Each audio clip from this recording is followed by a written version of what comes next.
Hi there, this is the RPS Project. I'm Richard, and today I've got my camcorder. My camcorder has died. It has ceased to be. It is an ex-camcorder. But never mind. Now I can take it apart and have a look.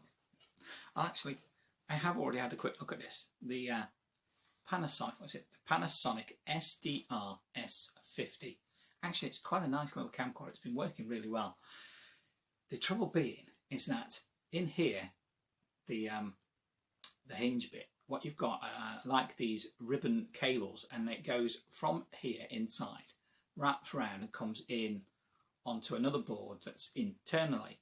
And obviously, over the years of opening and closing it, that ribbon cable in here has finally, well, it's just cracked and snapped. You know, it's only going to take so much movement. They're obviously designed so that they can take the movement of being open and closed, but eventually over time there's enough movement that has stopped it from working. Now, the first issue I had was that when I was flipping the screen round so I could record myself, I could see what I was doing, the image wasn't flipping over. And sometimes I'd find that if I moved it back, it would like turn itself off or not work quite right. And that was the first issue I had with it. So I thought, well, there's a bit of a problem there, but it's still functional, it's still working. But then last week, it finally died on me. It just stopped working. So yeah, the Panasonic, nice little unit, really. But that means I can tear it apart. Well, I'm going to open it up and show you what the fault is so you can see that the ribbon cable in there has broken. And of course, it's not the sort of part you can easily get hold of, is it? I mean, unless you get a donor one that that's not working, you can take apart and try and fix. But then that's a lot of messing around for a camera that's, what, 10 years old maybe, at least. And it's functioned really well so far, you know. I suppose for somebody else, this would be a donor machine. This would be a good donor machine if they had issues with it, because except for that ribbon cable, everything else is working fine. So this would be a good one to use for parts. But, well, you know, there you go. But I'm going to take it apart anyway and show you what the fault is, and we can have a look at that. Brilliant. Okay, so let's see if we can take this apart.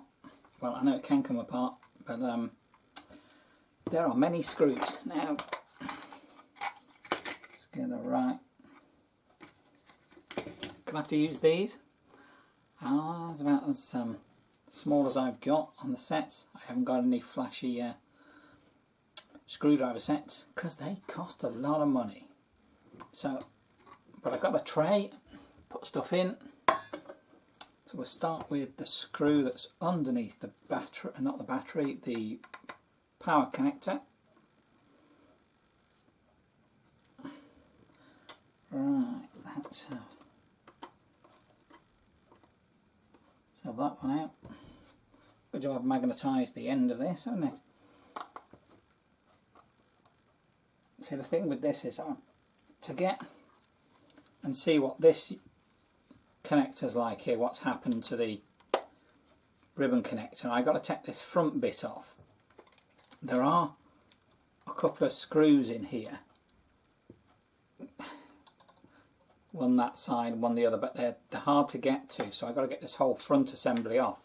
That means taking this side off, taking the top piece off, and then the front assembly, and then I might be able to get to this part here. But of course, I've got to get these screws undone first. Wow. And even though I had a look before, I didn't tighten these screws up mega tight, yet they're still mega tight to get undone. So, but I shall persevere. Right.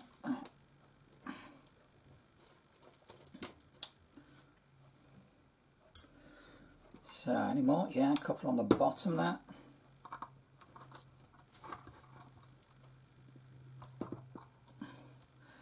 And I say, this isn't a bad little camcorder. It's from some time ago. say at least 10 years ago, if not more. And it is natively shooting in MPEG 2. There we go. Let's see if we can prise this side off. If it just wants to come, I know it does. There we go. I know the little power cord thing's dropped out. Just fits in there.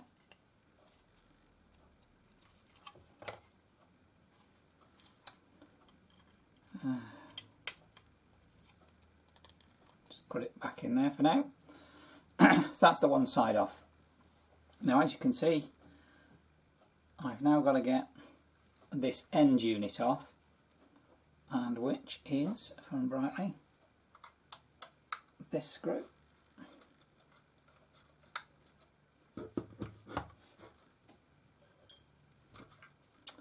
There's one on the back here.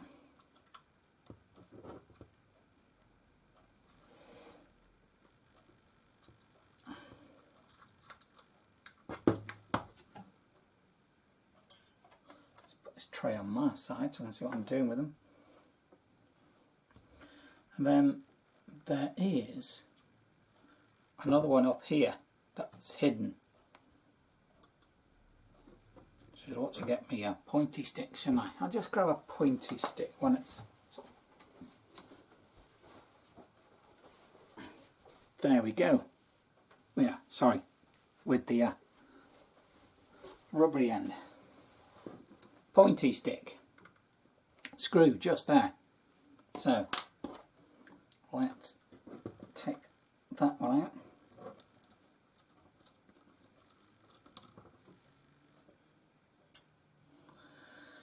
Then, right, now, if I remember rightly,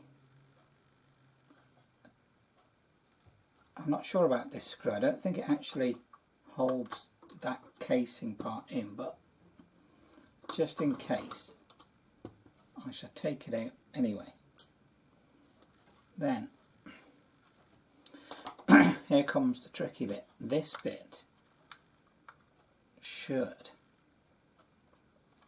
by rights slide off, but it's held in quite well, so I'm just going to use this to give it a bit of force, just to try and get it to come out, because I know it will.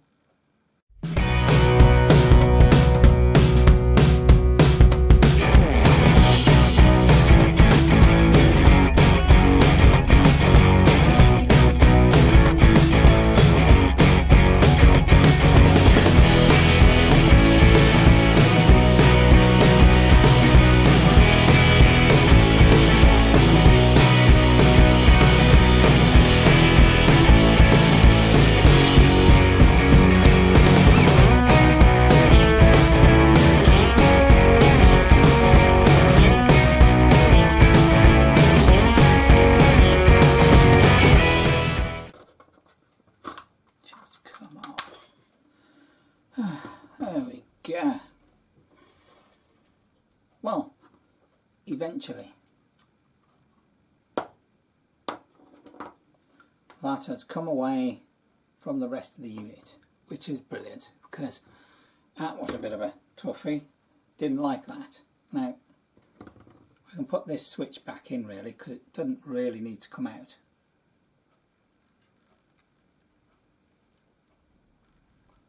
Because it actually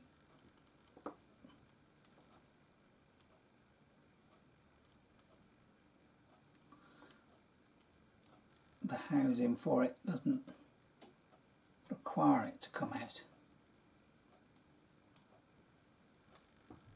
If I can get it back in the position, well, I'll have a look at that in a minute. Anyway, there you go, the top bit's off. Now, if I undo this screw,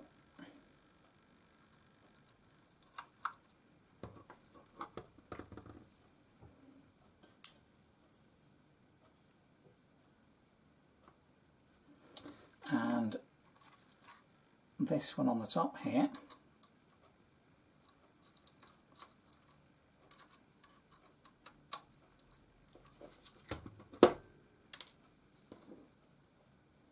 Then I should have access to this front piece, which should all just again slide off, but nothing wants to slide off easily on this. It is quite well made. I mean, it's really quite compact and fairly robust. It doesn't like being taken apart, it doesn't seem. Oh, yeah, there's a wire on there. Goodness me, forgot about that. Be very careful, probably knackered that, but then the unit's not working anyway. Come on, you bugger. Forgot about that wire. It's just, never mind. As I say, the unit isn't working anyway. So the front bit comes off, and there's reveals the lens. Now, the part I'm interested in is inside here.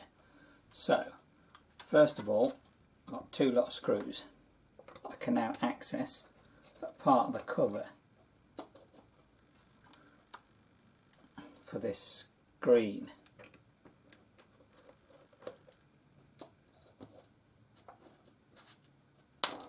And now I just need to crack this cover off.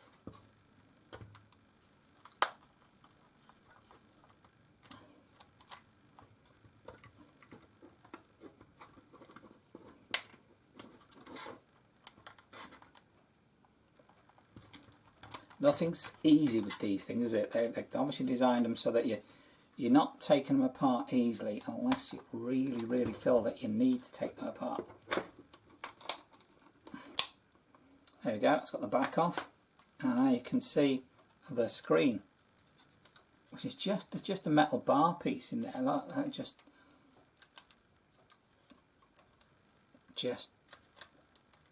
I can get it to move. Come on, move round. There we go, it just makes it swivel. Now, the next tricky bit is getting this cover piece off. And I could unbolt this whole unit, but I'm not going to. I'm just going to let it hang there a bit and try and well, actually turn it that way, and I can see these pieces here, a couple of bits that sort of allow it to fix on.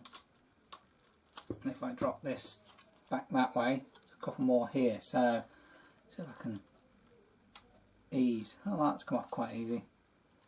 Ease those two bits there and try and just gently pull this bit off. Gently, that's come off fairly easy, but we are nearly there. Now what I need to do is open her up and take this other cover on the other side off.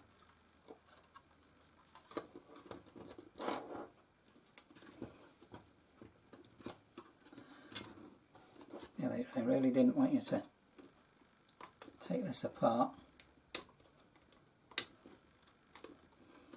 I'm gonna have to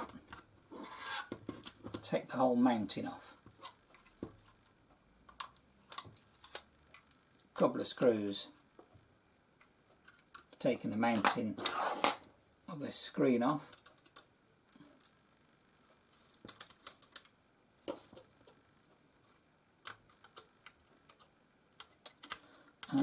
Nearly there.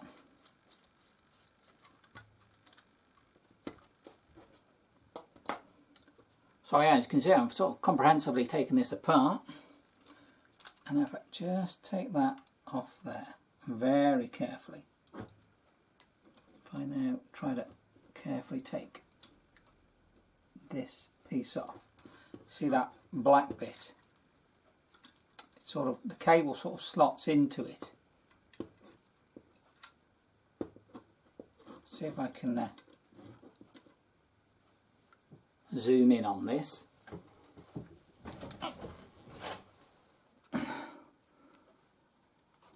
Right. Oh, come on, focus. Only got so much zoom before I lose focus.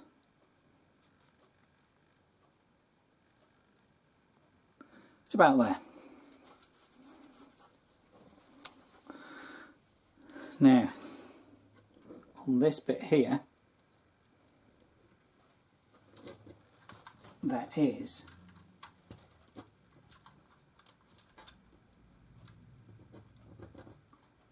the cable, and hopefully you can see that. And that cable, ribbon cable, has actually split from all the wear and tear of opening and closing this section, which is why it doesn't work anymore, which is a real pain in the backside, because except for that it's still a fully functioning unit. Never mind. It's a nice little unit as well. I've enjoyed using it. But there you go.